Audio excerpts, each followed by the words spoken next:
В Якутию прибыл в рамках рабочего визита и для участия в заседании Совета Дальневосточного федерального округа министр строительства и жилищно-коммунального хозяйства России Владимир Якушев. Мы действительно очень много сегодня посмотрели объектов, поработали в режиме и прямого общения, и в режиме видеоконференции со всеми субъектами Дальневосточного федерального округа, обсудили, как идет реализация национального проекта. У нас национальный проект такой достаточно напряженный. Это и жилье, это и городская среда, это и переселение граждан из непригодного для проживания жилищного фонда. Для Якутии эта тема наиболее чувствительна, да, наверное, для каждого субъекта, входящего в Дальневосточный федеральный округ. Поэтому действительно день такой был насыщенный и напряженный. То, что касается, что мы посмотрели, я считаю, наверное, один из таких мощных и серьезных водоканалов в нашей стране, несмотря на то, что находимся сегодня, в общем-то, в такой достаточно холодной территории, но те технологии, которые сегодня применены на водоканале в Якутске, та работа, которая проведена, и та вода, которую сегодня используют жители Якутска, это, конечно, в общем-то, заслуживает такого особого уважения, потому что такие работы, они и в денежном выражении стоят недешево, и сама работа – это всегда такая непростая технология. Мы посмотрели сегодня, как развивается жилищное строительство, посмотрели, какие сегодня перспективные площадки есть в столице республики. Мы поговорили о том, что необходимо делать для того, чтобы увеличивать объемы жилищного строительства, поговорили о строительстве социальных объектов, и, конечно, много было сказано и о комфортной городской среде, потому что правильно сегодня один из выступающих сказал о том, что, да, действительно, в городе Якутске достаточно часто бывают очень низкие температуры, но при этом мы должны сделать так, чтобы жители чувствовали себя комфортно в этом городе. И, конечно же, то, что касается переселения граждан из непригодного для проживания жилищного фонда, это тоже одна из таких серьезных и важных тем, поэтому мы ее тоже обсуждали, причем обсуждали не только в рамках бюджетного финансирования, но и в том числе у нас сегодня градостроительный кодекс предусматривает такой институт, как развитие застроенных территорий. Мы были в таком микрорайоне, где одна из строительных компаний как раз расселяет людей из таких домов. Как раз пообсуждали, что еще необходимо сегодня в законодательстве, как сегодня еще простимулировать инвесторов, чтобы они как можно больше из таких непригодных для проживания домов переселяли граждан. Поэтому день был очень напряженным, но очень интересным. Для меня, я первый раз в Якутске, не буду этого скрывать, и поэтому для меня, конечно, очень интересно, как вообще устроена жизнь в этом городе, потому что очень много наслышан, что здесь холодно, но и очень много наслышан, что здесь живут очень прекрасные, красивые люди. В столице Якутии, в историческом парке «Россия. Моя история» представители дальневосточных регионов обсуждают актуальные вопросы обустройства качественной городской среды на Дальневосточном форуме «Умный город. Комфортная среда». В рамках форума уже подписано соглашение по цифровизации городского хозяйства «Умный город» между Министерством строительства и жилищно-коммунального хозяйства России, Сахалинской областью и городом Южно-Сахалинск. На сегодняшний день у нас в банке данных где-то порядка 350 решений умного города. Естественно, это создает такие возможности этим воспользоваться. Например, выступала Московская область, рассказывали о своем наработанном опыте. Мы проводили такой региональный день Минстроя. И, естественно, всех участников, кто у нас задействован в этом проекте, приглашали туда, обучали, показывали.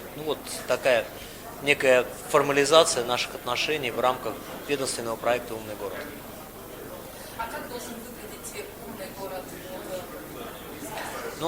Я говорил о том, что то, что касается умного города, есть некий стандарт, некий набор таких цифровых сервисов, которые мы сегодня предъявляем к нашим городам, но на самом деле такого понятия, как умный город, его сегодня нет, не только в России, но его и нету сегодня в мире, поэтому здесь можно что угодно говорить, значит, про то, каким мы видим этот город, но вот я считаю, что умный город – это тот город, в котором хочется жить. Вот, наверное, так можно дать определение тому городу, с которым мы связываем свою жизнь, связываем будущее свое лично, своей семьи, своих детей, своих внуков. Скажите, пожалуйста, для создания комфортной городской среды какие пространства должны развиваться? Ну, пространства могут быть самыми разными. Вот, и сегодня, опять же, изучая даже, не беря международный опыт, а изучая опыт Российской Федерации, вот с 2017 года у нас идет эта программа, и мы видим, как в разных городах развиваются общественные пространства, как благоустраиваются наши дворы, какие подходы сегодня применяются на разных территориях, и особенно то, что касается северных территорий, сегодня очень много пространств, которые сделаны для того, чтобы они использовались круглогодично. Вот, мне кажется, для Дальневосточного федерального округа эта тема очень актуальна. Ну и мы видим, как меняются наши города, вот, все мы перемещаемся по нашей России и видим, что, конечно, этот проект очень востребован людьми, вот, люди с удовольствием значит, посещают новые общественные пространства, которые появляются в наших городах. Ну а люди, которые проживают сегодня у нас в многоквартирных домах, конечно же, мечтают о том, чтобы их двор обязательно был уютен, благоустроен, чтобы туда можно было выйти, погулять всей семьей, провести удачное время. Ну и, конечно же, люди еще хотят, чтобы те сервисы, которые они получают сегодня для удобства в своей жизни, чтобы они также были недалеко и находились где-то рядом от места проживания. Поэтому вот в таком движении, мне кажется, в хорошем движении, в позитивном движении находится сегодня вся страна, поэтому чем дальше будет работать у нас этот проект, тем больше у нас будет появляться таких пространств, тем больше у нас будет появляться благоустроенных дворов. Мне кажется, тем больше мы будем любить вот, те места, в которых мы живем, хотя мы, наверное, априори мы их любим, потому что здесь родились, здесь наши друзья, здесь наши родные, близкие, знакомые, любимые. Но, тем не менее, когда наши города и населенные пункты преображаются, мне кажется, такое очень хорошее и позитивное настроение присутствует у всех. С вхождением Южно-Сахалинска сколько теперь пилотных городов стало и какие кандидаты следующие, ну, первые на очередь? 76 городов, которые подписали с нами соглашение. Вот, мы не закрываем эту дверь, вот, она открыта для всех, и кто действительно сегодня желает заниматься этими проблемами, я не зря сказал о том, что вот выступал и губернатор, выступал мэр, вот, понятно, что они глубоко в теме, и действительно говорили очень правильные вещи, но насколько эмоционально они это говорили, то есть это люди, которые заинтересованы в этом процессе. Но, конечно, это должен быть проект не только для чиновников, это проект должен быть в первую очередь для людей. Поэтому, конечно, вот когда есть вот такое понимание и у власти, и у людей, что сегодня город должен развиваться по этому направлению, вот, мне кажется, это очень самый, наверное, важный и главный такой весомый аргумент, чтобы эти проекты в таких городах двигались вперед.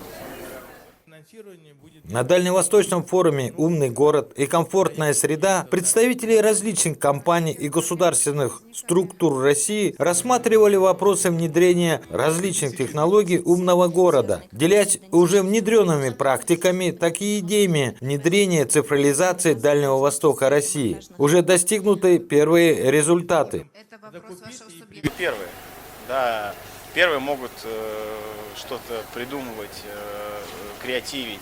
И не будет, пока мы четко не прописали концепцию умного города, пока мы не забили такие столпы, то здесь вы пилоты, вы можете покреативить и увидеть слабые стороны и сильные и слабые стороны каждого из тех мероприятий, которые реализуются в том или конкретном городе. Мы сейчас это обсуждаем, мы на следующий год планируем сделать конкурс, гранты для городов. Они будут небольшие, то есть мы хотим такой тоже первый шаг сделать именно по цифровизации городского хозяйства, именно конкретные мероприятия. Будет конкурс на следующий год.